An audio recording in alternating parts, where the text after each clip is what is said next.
امام علی علیہ السلام کی خدمت میں ایک شخص آ کے پوچھنے لگا، یا علی، انسان کے جسم میں انسان کی روح کہاں ہوتی ہے؟ بس جیسے ہی یہ پوچھا گیا تو امام علی علیہ السلام نے فرمایا، اے شخص، یاد رکھنا،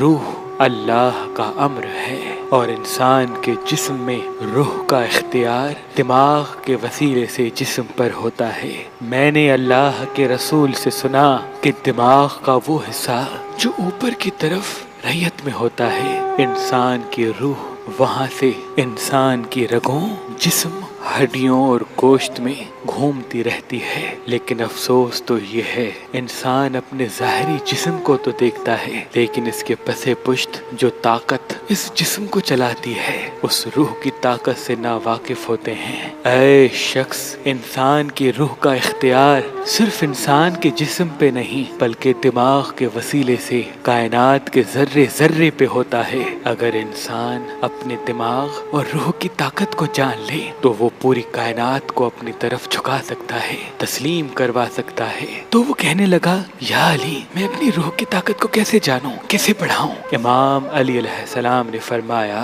اطمینان، سکون اور یقین کی دولت سے۔ جو انسان فجر کے وقت اٹھ کے اللہ کی قدرت پہ غور و فکر کرتا ہے تو یوں اس کا دماغ کائنات کی مختلف اشیاء پر اپنا اختیار جماتا رہتا ہے، اور رات کو سونے سے پہلے 27 مرتبہ سورہ اخلاص پڑھتا ہے اور سکون کی نیند کرتا ہے، تو یوں اس کی روح سونے کے بعد کائنات کے وجود کو اپنانے لگتی ہے، اپنی طاقت اپنے ہاتھوں سے بڑھانے لگتی ہے، اور یوں رفتہ رفتہ